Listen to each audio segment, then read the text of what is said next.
Hi, everyone. This is Sam Silverman, Managing Partner of EB-5 Thank you for taking time to join us on today's webinar.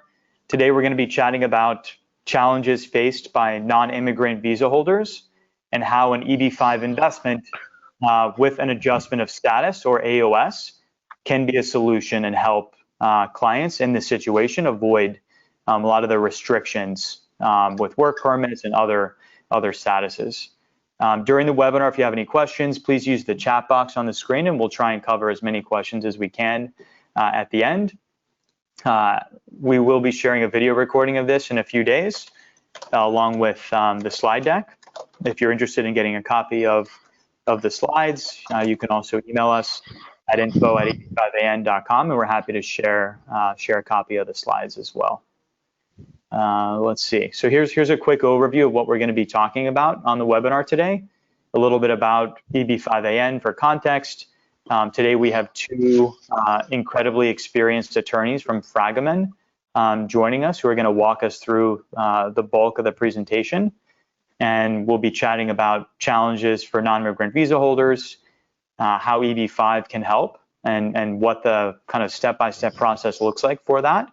And then we'll talk about timeline. Everyone wants to know, if I do an EB-5 investment, what am I going to get, and how quickly, is that going to happen? So we're going to address all those major questions that most of our clients have. So a little bit about EB-5 we're a national leading investment fund manager focused specifically on EB-5. We worked with investors from around the world over the last 10 years. This is a map showing where many of our investors have come from over the years. Most importantly here is that people of many nationalities and backgrounds have consistently found value in our approach to EB-5 investment. This is a map showing where many of our EB-5 regional centers cover in the US. And as I mentioned earlier, I'm Sam Silverman, one of the two managing partners. My background and bio is here on the left-hand side.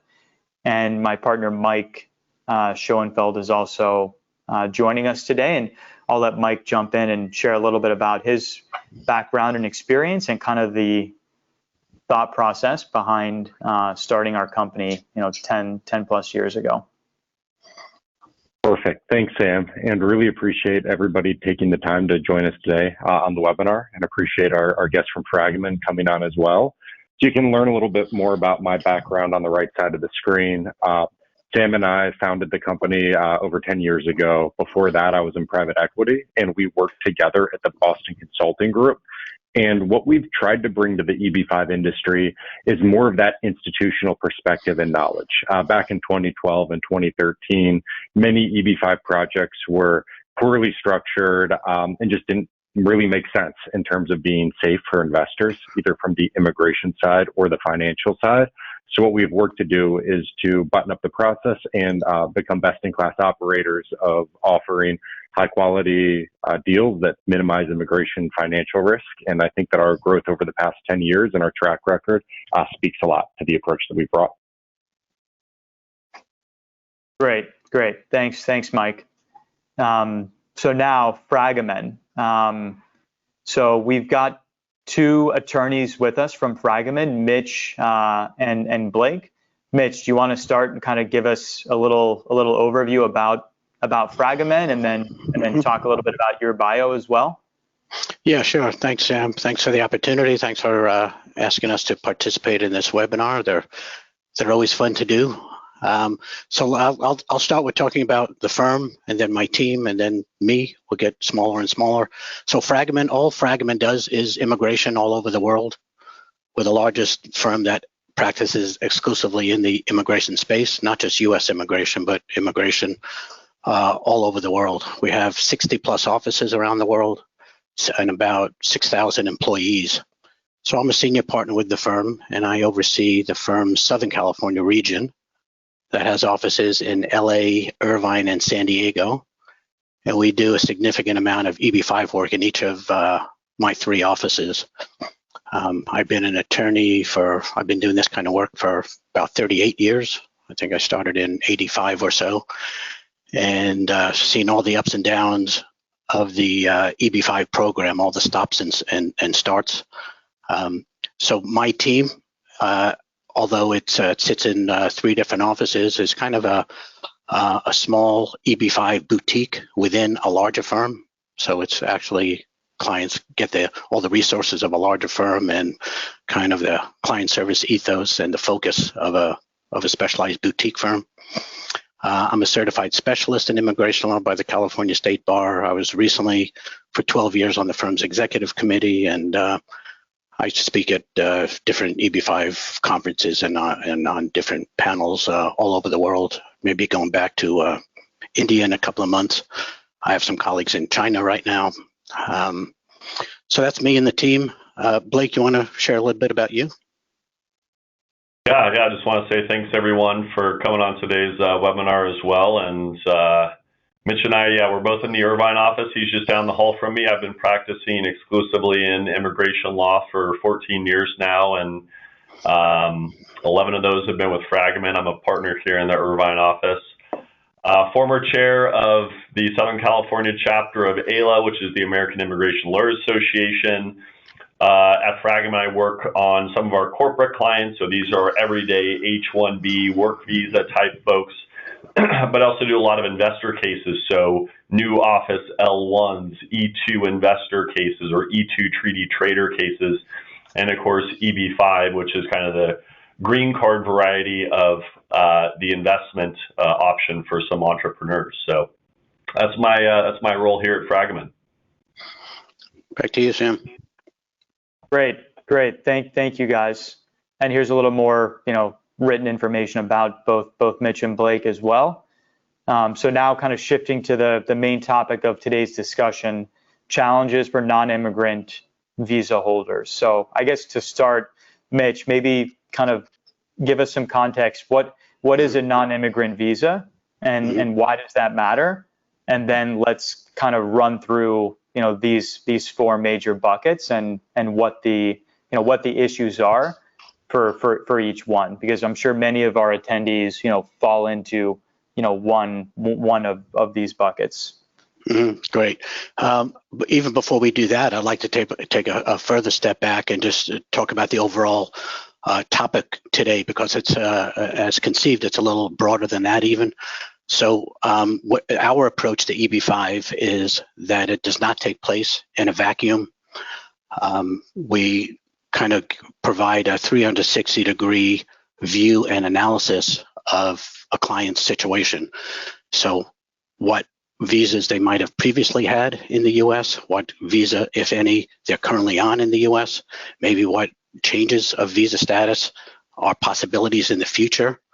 And all of these 3 moving parts has to be incorporated into a holistic EB-5 strategy, because of the life cycle of a typical EB-5 case is a number of years, depending on the country of birth. So we always want to make sure we have one eye on where they've been, where they are, and where they're going during the process. So it's unusual that an EB-5 applicant is overseas and will remain there until the EB-5 immigrant visa appointment comes up at their closest U.S. consulate. Usually during that period of time, during these number of years, they want to visit the U.S., they want to go to school in the U.S., they want to temporarily work in the U.S. So we have to make sure that all those angles are sufficiently covered. So just I'll go through a couple of these, and then Blake will jump in on a couple as well. So the B1, B2 is a non-immigrant visa. So the EB-5 is a pathway to an immigrant visa, which is a green card.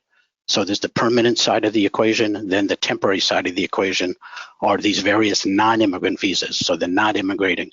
So permanent, temporary. So B1's the first one. It's not a robust non-immigrant category at all. It's just for visitors. There's 2 types of visitors. The B1 is a business visitor. Doesn't mean they can work here. They could attend meetings, business meetings, meet with accountants, meet with lawyers, meet with regional centers, tour a particular project, go to an annual meeting, go to a conference, can't get paid here, and can't work in the US. So they're still gainfully employed overseas. That's a B1. B2 is a visitor for pleasure. So coming here to go to Disneyland, go to Disney World, just touring around. So the issues that come up as B1s and B2s interact with EB-5 is, okay, now I'm in the United States on one of these B variety visa statuses. I heard about this thing called concurrent filing. Can I file for EB-5 and adjustment of status, which is the application for the actual green card status? Big red lights and cautions. I wouldn't say that it's prohibited and never permissible, never safe to do. But anyone considering adjusting their status off of a B2 really needs to sit down with experienced EB-5 and AOS, adjustment of status counsel, just to make sure that they don't cross the line on the intent issue. So when a B person enters the US, they're swearing up and down basically that their intent is just to visit, just to go to Disneyland, just to attend that meeting. And here's my round trip ticket, I'm going back home.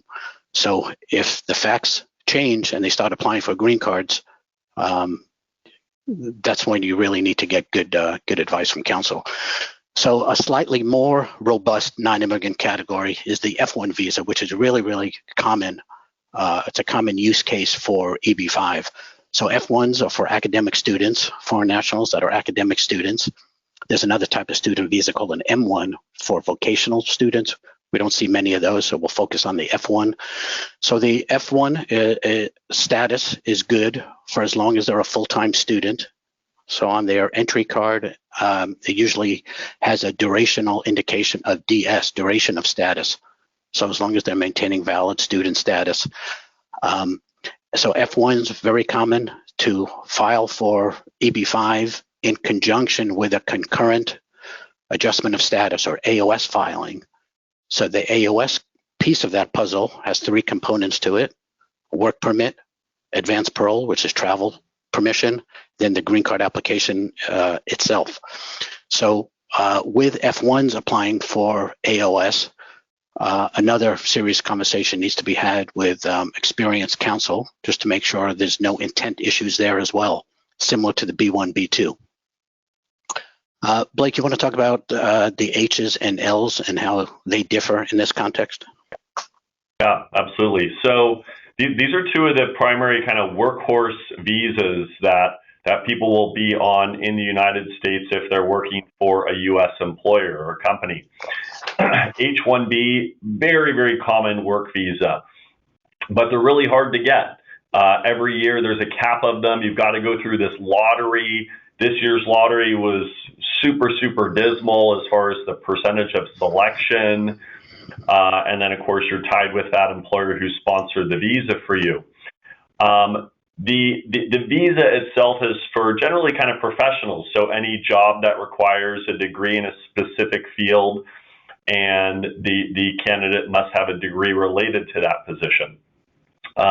The L1 is an intra-company transfer visa, so this is somebody who has worked for a foreign entity outside of the United States and is transferring to a related U.S. company. So ABC Corp in India is transferring someone to ABC Corp in the United States. And so that has to be for an executive, a manager, or a specialized knowledge position. Both of these visas, they've got limits on how long you can stay. Okay, so the H-1B, you can only stay for 6 years. It's got a maximum period of time to stay. Sometimes you can extend beyond that if you get far enough along in the green card process. L1s, they have maximums too. The specialized knowledge L1 has 5 years, and the manager L1 is only 7 years. Okay, so these are some problems with those visa categories. And if you file an EB-5 and adjustment in the U.S. on those visas, well, you know, you can get work and travel permission with those, and maybe those maxes don't matter to you anymore. Another good thing about the H-1B and the L visas is these are dual intent visas. So as Mitch mentioned, the B visa and the F visa, these are non-immigrant visas, and these are really strict non-immigrant visas. If you go for a green card and you've got that immigrant intent, it has some conflicts with those visas. But the H and the L are considered dual intent. The government won't really care if you're going for a green card with those visas. Now, not everybody can just go out and get an H or an L visa, but those are some considerations we always factor in the really big picture of things when we're talking about EB-5 with clients. Interestingly, how a common scenario for an L1 would be, first we put together the EB-5 application, especially if they're from a high demand country. We want to get an early priority date. Right now, there's no backlogs at all, but that's not going to last forever. So if someone's in India, for example, working for a sizable company, they have a US subsidiary or thinking of launching a US subsidiary, what we recently just did is put together what we call a loose EB-5 petition, not concurrent filing because the person's not even in the US, get it filed, get a priority date. And then now we're working on the L1 application. So once that L1 petition gets approved, they take that approval notice to the US consulate, they get an L visa stamp in their passport, they enter the US, and because L is the dual intent non-immigrant visa, we could immediately file AOS the next day. There's no intent issue at all. So there's no artificial delay there. Same with an H1. Back to you, Sam. Got it. Thank you, guys. That's really helpful. So let's shift over now, and talk about what the solution process looks like. What changes are new with respect to this adjustment of status, and why is now kind of an opportune time, particularly for Indian and China-born clients? What is available now, and how long do we think that's going to last for clients who are in that bucket? Yeah, this is has been described as the golden age of EB-5, especially for those that are physically in the United States. From any country, including India, China, Vietnam, the three high demand countries, because the RAIA, the Reform and Integrity Act, which is the new iteration of the EB-5 rules, just came out last year in March. They weren't accepting applications until about August. That's when all the regional centers and projects and really did all the required filings in order for them to accept EB-5 funds and for EB-5 applicants to fund an investment and get the application filed. So they've only been receiving applications for the last 11 months or so. And just this week, we started seeing some approvals of those new 526Es, which is the EB-5 filings under the RIA, not the old ones. The old ones are still trickling in as well. They seem to be about up to those filed maybe mid to late 2019. But it was a pretty significant milestone in the EB-5 ecosystem to start seeing some new 526Es, so post-RIA 526 petitions approved. So back to the value proposition for, let's say, an Indian or Chinese who are in the US. I had a virtual consultation this morning. Chinese born on OPT in the Bay Area. So on a second year of 3 years of what we call STEM OPT. So if a foreign national graduates with an F1 with a STEM degree, science, technology, engineering, or math, they first get a 1 year period of OPT, employment authorization, and it can be extended for 2 years. So this particular person's in her second year. If we put together an EB-5 application for her, concurrently with an adjustment of status application package, what we're seeing now is in 3 to 4 months, she's going to have a work permit. Now, she has employment authorization anyway that she's going to use. So our advice is just keep that work permit in your back pocket in case you need it. She's also hoping that she's going to get an H1. As Blake says, the H's are doled out on a lottery basis. She was not selected in the most recent lottery, but the agency just indicated they're going to have a second draw. So she might get selected in the draw that's going to happen next week or the week after, in which case, if her H application gets approved, she'll be in H status as of October 1, which is the start of the fiscal year. Then she's back into that great dual intent non-immigrant visa. But this is going to give someone like that a work permit in about 3 to 4 months from filing. And we're seeing the travel permit called advanced parole being issued typically about 4 to 5 months after that. Now, an F1 can't travel after filing AOS until the advanced parole comes in. So that's a good example of how non-immigrant strategy relates to immigrant/EB-5 strategy. So it's really important at the beginning that expectations are set that if you're an OPT or if you're an F1 filing for EB-5 concurrently with AOS, I'll throw a lot of acronyms at you, you're going to be a hostage here for the better part of a year. So make sure that you get all your international travel out of your system. But a really other common use case is an H1, Indian H1, Vietnamese, British, doesn't matter. You're in the United States. You could concurrently file EB-5 with adjustment of status. Again, the work permit that you get, we recommend to our H-1B clients, put that work permit in your pocket, put the advanced parole in your other pocket. Those are insurance policies.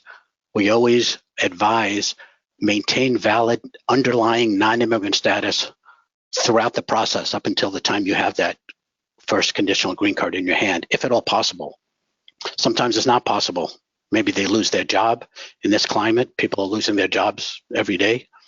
If they can't find another company to pick up their H status, for example, at least they could pull out an EAD card. If they have a good job offer, they just don't want to sponsor for an H for one reason or another, then they could lawfully be employed with the work permit. But that's going to do away with their H status. It's not fatal, but people just need to know what the consequences of that type of action is. Blake, any other thoughts on that subtopic? Yeah, and just kind of, I was focusing on the H's and the L's before, and kind of some issues that come up with those that the EB-5 with adjustment of status solves is for a lot of foreign nationals, Indian and Chinese foreign nationals, the green card process takes so long until you can file the adjustment, right? So you might go through this process with your employer, but you really get stuck at a point where you can't file that adjustment. And if you can get it filed, like Mitch said, you get that extra security of the work permit and the advanced parole on top of your non-immigrant status, like your H and your L. And so you want to keep it, but if you don't, if you filed that adjustment, you've got the work permit and the advanced parole, you have another method to stay in the United States, to travel, and to work for a different U.S. employer maybe. So with considering the time limits on those L and H visas and how long the green card process takes, especially for Chinese and Indian foreign nationals, an EB-5 with an adjustment gets that adjustment filed for you right now, and it gives you all those benefits, which, it maybe alleviates some of the concerns, some of the anxiety of being in the U.S. just on one of these temporary non-immigrant visas. Another one question. Yeah, go ahead, Mike. That I have for you guys that we've been asked by a lot of different investors, and you mentioned it earlier. So I'm on H-1B now. I file my EB-5, I adjust status, I get my work authorization, and let's say that I do lose my job. How important is it for your EB-5 petition, both the 526 and the 829, to eventually be approved? Like, is this something where you can go back to the H and refile if it isn't approved, or should you be really focused on making sure you choose a project where as much immigration risk as possible has been minimized to make sure that there's no issues in the future? They can adjust their status to conditional and then get the conditions removed without being in H status, but it's always kind of an insurance policy to try to maintain it to the greatest extent possible. If they have to lose it, maybe they lose their job and the next employer, as I previously mentioned, for some reason does not want to continue picking up the H status. Although they're still in what we call AOS pending status with employment authorization and the ability to travel, if later on that employer or another employer is okay picking up H status, with some maneuvering, we can regain H status. They might have to depart the U.S. and then re-enter. If the H visa stamp in their passport's expired, they may have to get another one. But it is possible to regain H status after having lost it. But it's not critical in the life cycle of EB-5. Okay, got it. Another real a good benefit that came up recently in one of our cases in concurrently filing is with regard to aging out children. So once AOS is filed, let's say by the dad or the mom, and they have 2 or 3 kids, and one of the kids is 20 years old, as long as the AOS was filed before that child turns 21, that age is forever frozen. There's no risk of defrosting that age at a later point if there's a stop and start in the process. This is a little different than how the CSPA, the Child Status Protection Act, works on what we call a loose EB-5 filing. If they're abroad, I won't get into too many weeds, but it's a permanent fix if they're all in the U.S. having concurrently filed AOS. So it just eliminates the risk of aging out. And maybe one thing to kind of dovetail off where Mitch mentioned this consular filing. So that is an option. You know, if someone's in the U.S. or they want to be in the U.S., the EB-5 with the adjustments, a great method to get you here, or if you're here, keep you here, give you that additional layer of EAD and advanced parole while you're waiting for the green card. Of course, ultimately get the green card. But some people might be abroad or might need to spend a couple more years abroad, and they want to do EB-5, and so you do this consular process. You still need to keep in mind some of these other non-immigrant visa categories we've been talking about. If you're someone who loves to travel to the U.S. every year and just visit, go wine tasting, Disneyland, whatever, that 526 filing might impact your ability to get a visitor visa or to travel to the U.S. because you've got that immigrant intent now, and you've got to explain that to customs. You have to say, yep, it's an EB-5, but it takes a long time to get the green card through consular processing. I'm going home after this trip. I have no immediate immigrant intent to get the green card this trip. So you might have to do some explaining if you're on a B1 visa, or can you get a student visa? So if the investor's young and they want to go to school in the U.S., can they be issued an F1 visa with that immigrant intent? Okay, so when you're doing the EB-5 process, it's not just important to consider the visa you're currently on in the United States, but for a foreign investor doing consular processing, you've got to think about their life and do they come to the U.S., will they want to, and what their options might be for one of these other non-immigrant visas.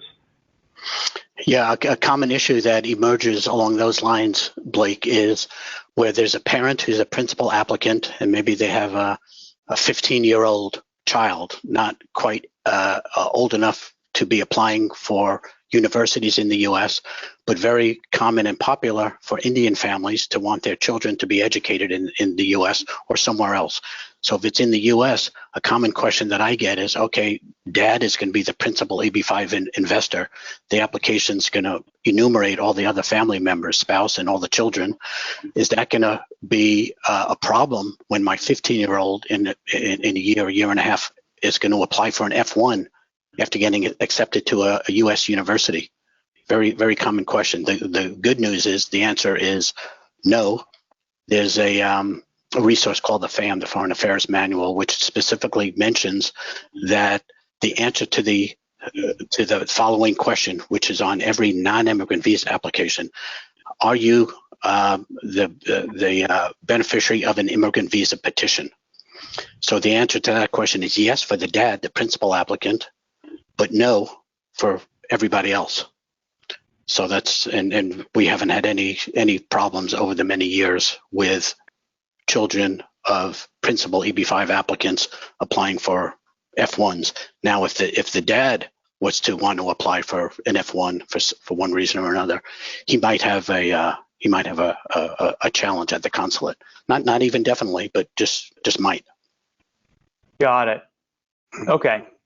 Let's shift gears a little bit and talk about some of the implications of the new RAIA law. Mitch, do you want to just kind of walk us through what some of those major changes were other than adjustment of status, and then we can talk a little bit more about how rural is differentiated now between non-rural projects. Yeah, well, keep in mind the letter I in RAIA. So it's the Reform and Integrity Act. So a big part of the RAIA applies to projects and regional centers like EB-5AN. So they have much more rigorous protocol that they have to undergo and maintain in order to keep their regional center status. So there's more reporting requirements and site visits and just tightening up the whole ecosystem on the project and regional center side, which is really good for the whole industry. There's been problems historically, and this is a direct address on some of those issues. So the the regional centers that have remained, and they have to submit exorbitant filing fees just to maintain their regional center status. So the ones that are remaining are generally viewed as the stronger ones. So a lot of the ones who are just dabbling in it are gone. So that's the I in RIA. So the RIA also came up with these 3 targeted employment area segments: rural, high unemployment, and infrastructure. So there's 10,000, just to give very general numbers without getting too far into the math with spillover numbers, which expands the numbers.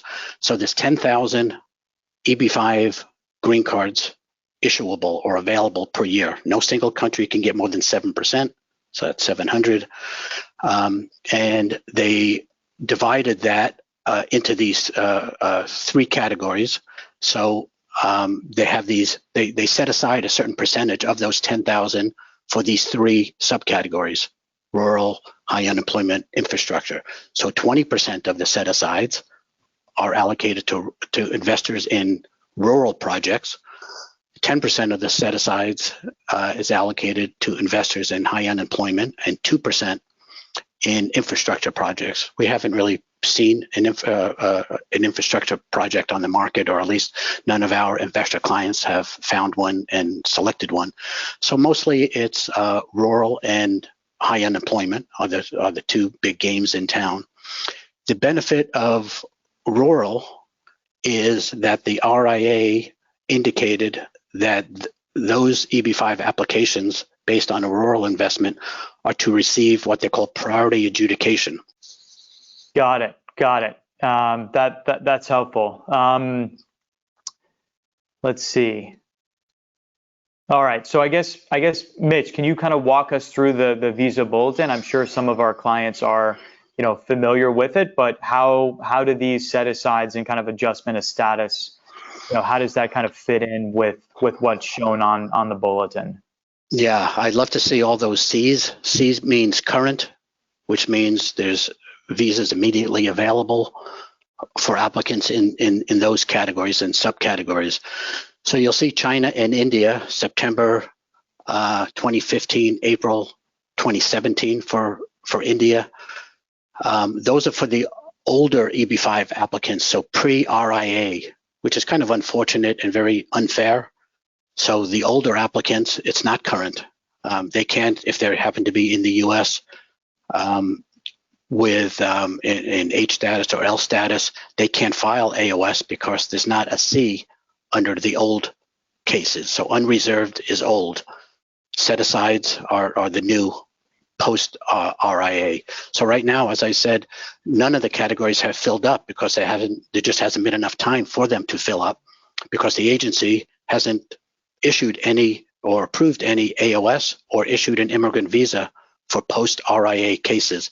And that's when one gets ticked off the allotment, when AOS is approved, not when the 526 is approved, when AOS is approved, or when the immigrant visa is issued at a consulate. So when the immigrant visa is issued at a consulate, it's valid for 6 months. So they have 6 months within which to get on a plane and physically enter the US. And as soon as they step foot on US soil, that's their first day of being a 2-year conditional green card holder. At the end of that 2-year window, they file the 829. So we have a bunch of clients, mainly from India, a bunch from China as well, pre-RIA, who are just stuck right now. The good news is at the start of the upcoming fiscal year, which is, as I previously mentioned, October 1st, we expect significant advancement. So that's when the new infusion of visa numbers are going to be poured into the calculus. And we're hoping that just about all of our older EB-5 cases that are currently adversely impacted by retrogression, as I call it, will be current, and they can continue with the process. So with an immigrant visa, once the 526 is approved, just to talk a little bit about process, because you mentioned that earlier, Sam, once the CIS approves the 526, the case goes to another federal agency called the National Visa Center, the NVC, whose job it is to get each family member what they call documentarily qualified, or DQ'd, So here's where they ask for birth certificates, marriage certificates, death certificates, police certificates, medicals. So once they have everything they need for each of the family members, they declare each one DQ'd. And if there's no quota issue, they notify the appropriate U.S. consulate, and depending on their backlog, they'll schedule an immigrant visa appointment. Got it. Yeah. Got it.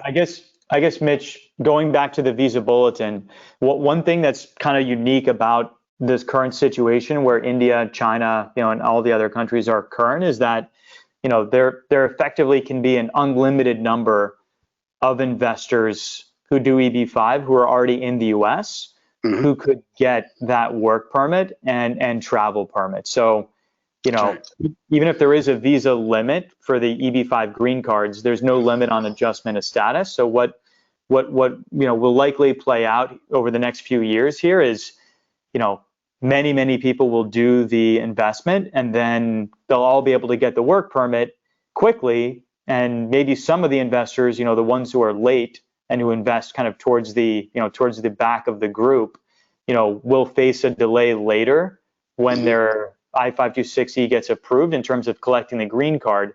But as long as it's current when they apply initially, they'll all be able to get the work permit. And so it's just going to be a difference in timing of actually collecting the green card itself.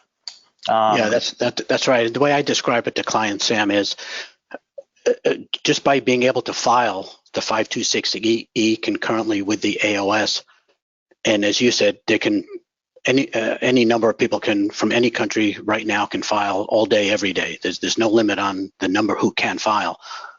Once they get an extendable work permit and an extendable advanced parole, those two things combined is really 95% of the value of a green card. So as you said, they may actually get the green card status under the wire before it backlogs if they're from India or China.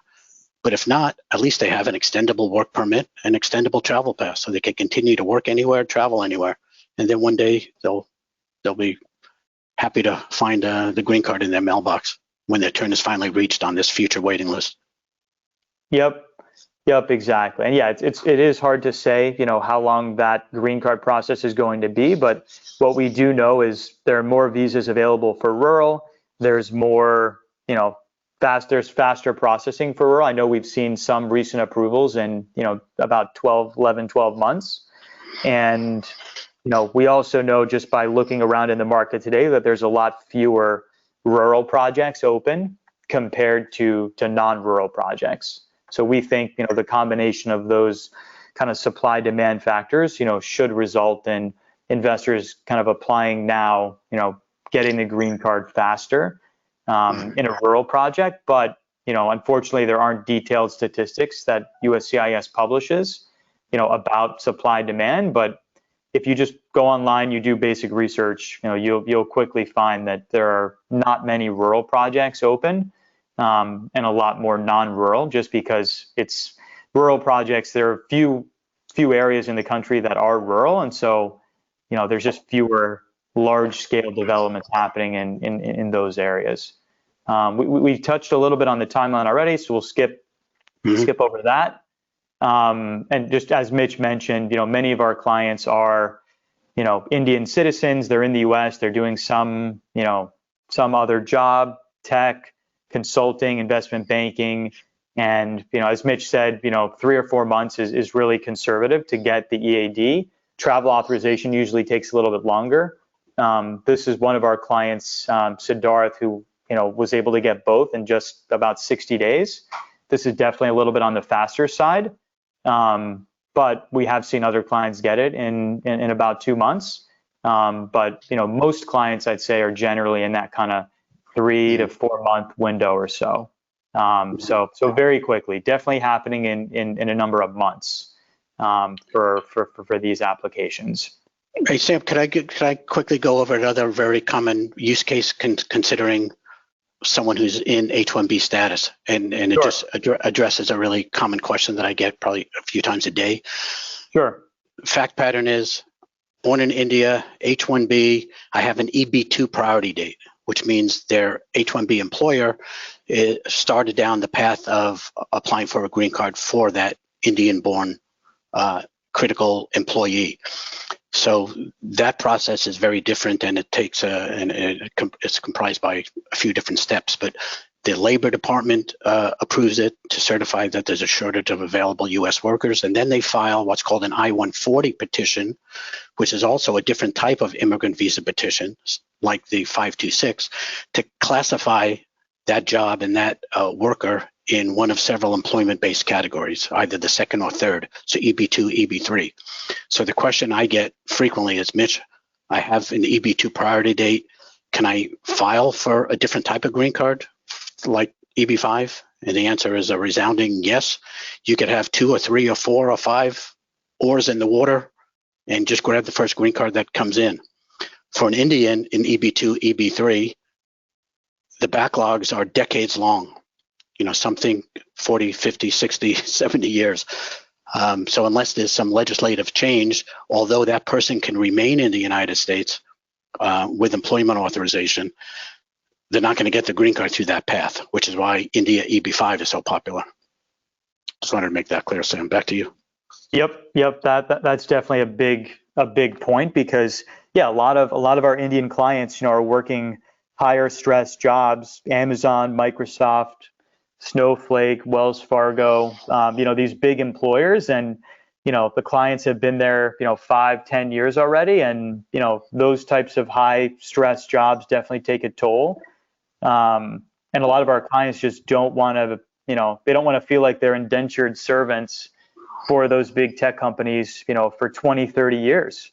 They want to have the flexibility to take a sabbatical or start a business or work on a startup, and having the EB-5, getting a work permit quickly and the travel permit really, in just a few months, provides a lot of peace of mind and gives them employment flexibility. And then eventually they get the green card, and then they can naturalize, become citizens as well, if that's desired. But the kind of immediate relief in just a few months is really is really beneficial, and it's something that's only going to be available for the next year, maybe a year or two, depending on how quickly and how long these categories remain current. So that's kind of really the one sentence summary, that this is limited. It's current now, probably will be for some time, but 1 month the visa bulletin will come out. It will no longer be current, and then you'd still be able to get the green card, but it's going to take several years to realize any immigration benefit, whereas now you're getting a really near green card like benefit in just a few months. And it's a self-sponsored mechanism, so there's no need to even notify the employer. However, as you continue to process different applications through that employer, you need to not misrepresent anything. So you'll probably get a questionnaire from their immigration attorney. Have you filed an immigrant visa petition? So keep in mind, this is an immigrant visa petition. So you just want to be honest and not misrepresent anything, but there's no affirmative obligation to notify your employer about this, only if and when it becomes relevant to what they're doing for you. Yep, exactly. Yeah, this is completely, self-administered, and that's definitely another benefit. Okay, so we got about 10 minutes left, so we'll spend a few minutes talking about our Twin Lakes, Georgia rural project, and then we'll have a few more questions for Mitch and Blake before we wrap up. So. Twin Lakes, Georgia Lone Rural Project. It's a single-family home project that qualifies for EB-5. It's located just outside Atlanta, Georgia. This is by far our most popular rural project. We think it's the most attractive rural project in the entire market for a number of reasons. First, the project's already profitable. And the underlying kind of economics, building and selling homes, is well established. A lot of projects in the market are planning to build a large factory or an apartment building or something, and they're hoping years and years from now to recognize revenue and be profitable. This project's already profitable today. And so the underlying kind of economic story of the project has been validated. And so a lot of that risk of profitability and execution has already been largely reduced, if not eliminated. The project's been under construction for the last several years, 1,300 homes total. It's active adult, which means you have to be 55 or up to buy a home there.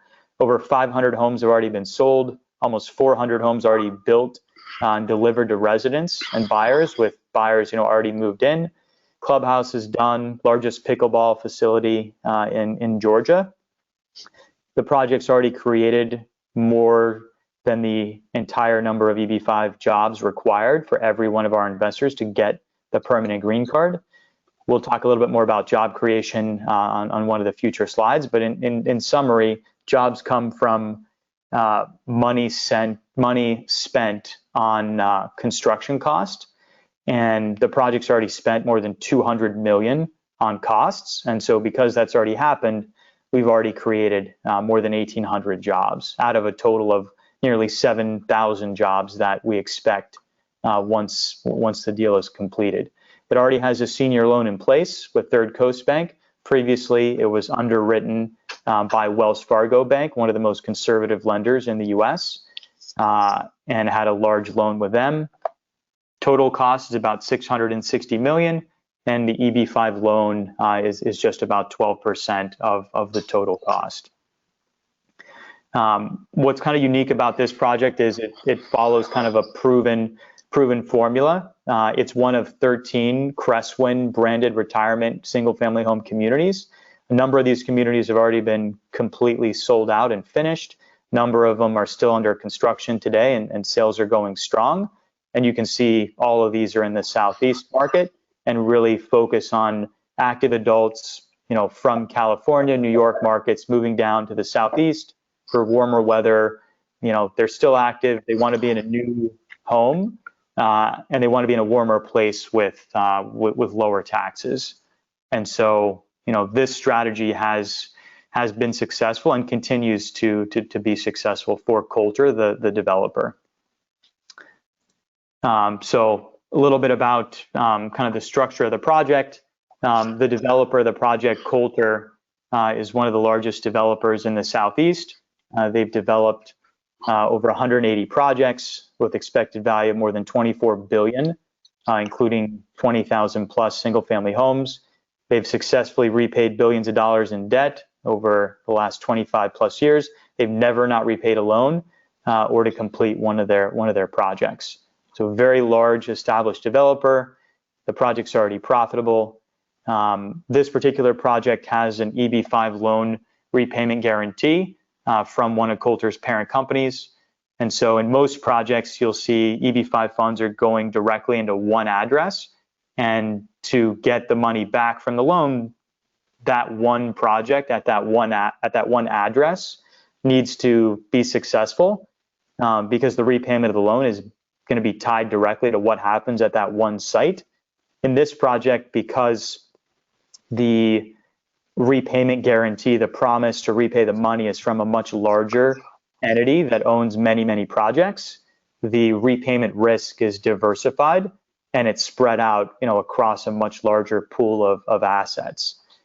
So that really makes the financial safety of this project a lot higher than many of the others available. And it's very uncommon to have a separate repayment guarantee from a large entity that's directly promising the repayment of the EB-5 loan. So that, combined with the fact that the borrower here, Coulter, has borrowed billions and has a really strong repayment track record, makes this project, what we believe is kind of best in class in terms of financial risk for investors. We talked a little bit previously about job creation. In total, the project needs about 1,510 jobs to accommodate our EB-5 investors. This is as of March, so several months out of date. But as of March, we had almost 1,900 jobs. In total, we'll create about 7,000. And so, we already have more than enough jobs for every investor, which means when you join the project, you basically know that as long as you don't have any criminal issue, during the period when you have the temporary green card, you have the jobs already. And so, there really isn't any reason why the government wouldn't approve your removal of conditions to obtain the permanent green card. Here's a little bit more about the job creation and home sales to date on the budget. And again, these are only a few slides on the project. We're happy to share more details, we've got many slides kind of explaining all different aspects of the project, which we're happy to make available. And we have a really comprehensive video of the project on the website as well. So happy to share all those details. We're also able to share the financial statements. Most projects are unwilling to share the financial statements of the project company or any separate entity guaranteeing the repayment of the funds. We're happy to do that. So please reach out. We've got a lot of other helpful articles on the website as well. And with that, I'll just very quickly concluding thoughts. I know Mitch and Blake have another obligation in a few minutes, but yeah, Mitch, I guess what are kind of some concluding thoughts? And if investors are interested in exploring the process and source of funds, what does that look like from your side? Yeah, my parting shot would be to once you're at peace with the EB-5 as a vehicle to achieve your U.S. immigration objectives, so both financially, emotionally, psychologically. So once you're at peace and committed to EB-5, take that 360-degree view. Don't only talk to somebody about EB-5 and source of funds and the risk and the project. Those are all critical, but take a step back and make sure that you're talking with professionals about past, current, and future U.S. immigration issues, as they're going to dovetail with the whole EB-5 process during the course of a few years. And you want to make sure that you're not adversely impacting any future application that you or any of your children might be making before the EB-5 green card comes in. So holistic approach. And there's my contact information. If anybody has any questions, I'm happy to respond. Yep, and Mitch, we've been working with him, for many years. Fragman is a very well-established firm, and Mitch is very responsive, and I'm sure he'd be happy to chat with any investors who are interested in exploring it and want to, learn about what documents, records are going to be needed on that source of funds component of the application. And then, just my kind of just quick concluding general advice here is all EB-5 projects are not created equal. Some are more risky than others. And so it's really important to ask all the tough questions. What happens if things don't go well? What protections are there for me? We've got a lot of diligence questionnaires on our site that you can use. It really is important to shop around, right? This is a big amount of money. It's a big investment. So definitely talk to a few different regional centers, ask them the questions, get the financial statements. If you're not sure what to ask for, hire someone who can help because it is a lot of money and you want to make sure that things go smoothly for both the green card, and for protecting the capital and getting it back, in a reasonable amount of time. So with that, we're not going to have time for questions, but if you do have questions, please reach out directly to Mitch on the immigration side. Any questions related to the project, feel free to email, text, or send a WhatsApp to the number there. And yeah, thank you again, Mitch and Blake, for joining us.